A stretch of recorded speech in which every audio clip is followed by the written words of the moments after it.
যখন বিস্ফোরণ হয়েছে তখন ওই কেসি গেট উড়ে এসে তাদের উপরে পড়েছে। দেখছি নিচে অনেক লোক পড়ে রয়েছে। এখানে একটা বাসটা সম্পূর্ণ বিধ্বস্ত হয়ে গেছে। গলা এবং ফেস তাদের বিভৎস ছিল, দেখার মতো ছিল না। বাসায় যে বিকট একটা শব্দ আসছে, মানে অকল্পনীয়, এরকম আমার লাইফে এরকম শব্দ পাইনি আমি।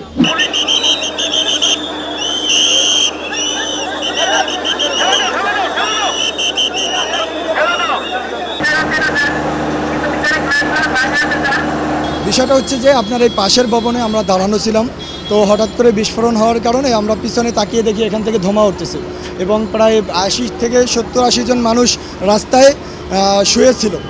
মানে সবার রক্তে রঞ্জিত, কেউ ইনজুর, কারো মাথা ফেটে গেছে।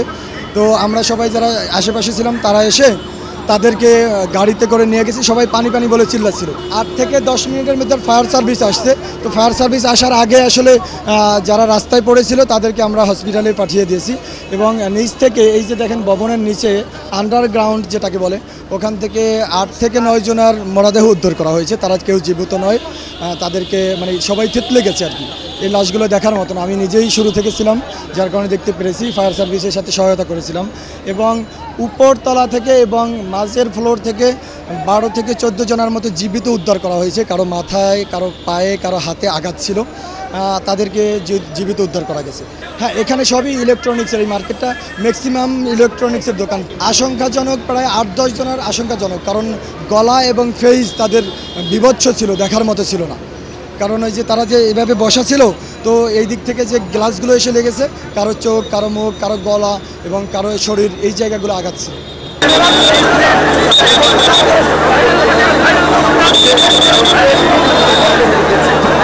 এটা সব এক দোকান, এটা পুরো এক দোকান। স্যানিটারি মাল, বাথরুম ফিটিংস, বেসিন, কল, হ্যাঁ, এখানে অন্য কিছু পদার্থ নেই। এখন বলতেছে পুঞ্জীভূত গ্যাস থেকে হইতে পারে কিংবা অন্য কোনো কারণ হইতে পারে। হ্যাঁ, আমাকে জিজ্ঞেস করলো কোনো দাহ্য পদার্থ আমাদের না, এখানে কোনো দাহ্য পদার্থই নেই। আমাকে জিজ্ঞেস করছে যে কারো উপর সন্দেহ, আমাদের ভাড়াটিয়া কারো উপর কোনো সন্দেহ নেই।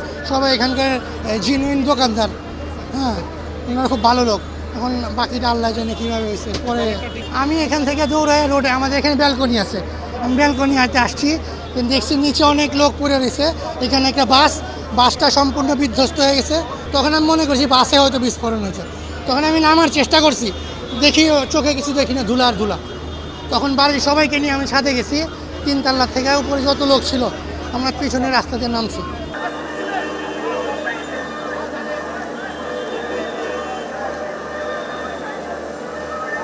বাসায় যে বিকট একটা শব্দ আসছে, মানে অকল্পনীয়, এরকম আমার লাইফে এরকম শব্দ পাইনি আমি।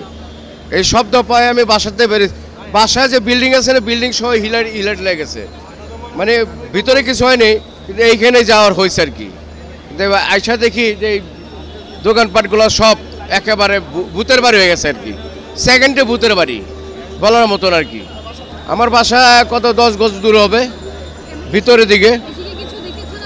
না এসে না, হত আমার সামনে দিয়ে অনেক ভ্যান গাড়িতে অনেক ডেড বডি নিয়ে গেছে, আহত একেবারে রক্তাক্ত অবস্থায় অনেকগুলো মানুষ নিয়ে গেছে, আমার সামনে দিয়ে নিয়ে গেছে। সম্ভবত ঢাকা মেডিকেল নিয়ে গেছে এটাই, অনেকজন।